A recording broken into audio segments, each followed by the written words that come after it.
el Imperio Romano. Una fuerza imparable, una civilización que se extendió por continentes, dejando una huella imborrable en el mundo. Pero ¿cómo esta colosal potencia, este imperio que parecía destinado a durar 1000 años, finalmente se derrumbó? Acompáñenme en un viaje a través del tiempo, mientras exploramos 5 datos fascinantes del Imperio Romano. Desde los campos de batalla de Galia hasta las bulliciosas calles de Roma, desentrañaremos los misterios de esta antigua superpotencia. El nombre de Julio César resuena a través de los anales de la historia. Un brillante estratega militar, un político astuto, su influencia en Roma fue innegable. Sin embargo, la pregunta persiste: ¿fue él realmente el primer emperador de Roma? La respuesta, como ocurre a menudo en la historia, es compleja. Si bien César acumuló un poder sin precedentes, gobernando como dictador perpetuo en sus últimos años, nunca ostentó formalmente el título de emperador. Su asesinato en los idus de marzo a manos de senadores temerosos marcó el fin de una era y el comienzo de una lucha de poder que remodelaría Roma para siempre. Su sobrino, nieto y heredero, Octavio, tomaría el manto del poder, transformando Roma de una república en un imperio en todo menos en el nombre. Tras el asesinato de César, Roma se vio envuelta en una nueva ronda de guerras civiles.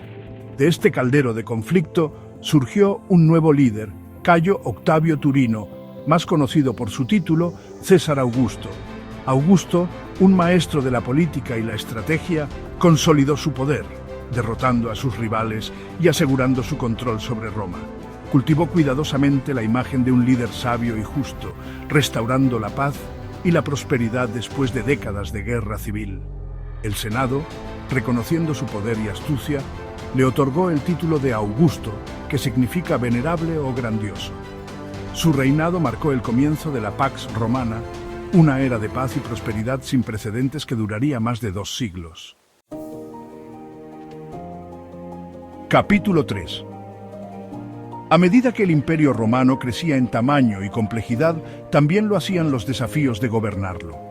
Para hacer frente a estas presiones, el emperador Diocleciano, en el siglo III después de Cristo, dividió el imperio en 2 mitades: el Imperio Romano de Occidente, con Roma como su capital, y el Imperio Romano de Oriente, con Constantinopla como su nueva ciudad imperial. Con el tiempo, los 2 imperios desarrollaron culturas, identidades y sistemas administrativos distintos. Capítulo 4. En el siglo IV después de Cristo, un nuevo capítulo se desarrollaba en la historia del Imperio Romano. El emperador Constantino I, en un movimiento que cambiaría para siempre el curso de la civilización occidental, adoptó el cristianismo como su religión.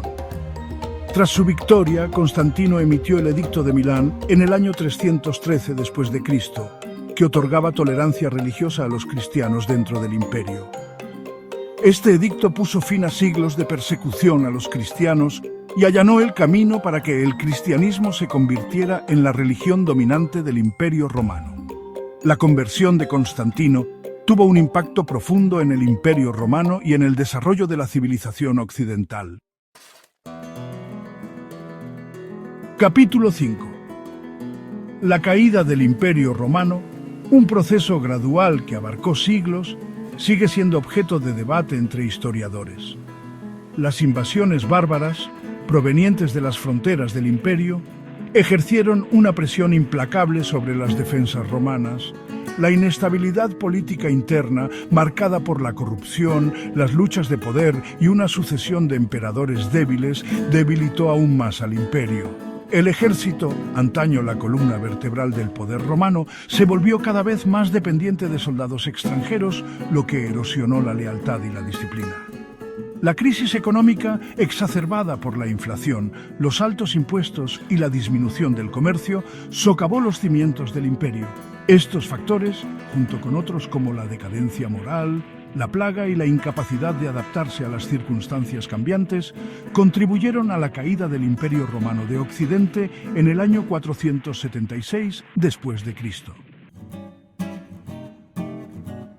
El Imperio Romano puede haber desaparecido de la faz de la tierra, pero su legado perdura. Sus monumentos, leyes, idioma y cultura siguen influyendo en nuestra civilización hasta el día de hoy.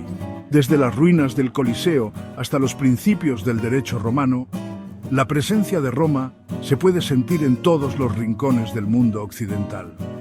Al reflexionar sobre el ascenso y la caída de Roma, recordemos las lecciones de su pasado y nos inspiremos en sus logros, mientras nos esforzamos por construir un futuro mejor para la humanidad.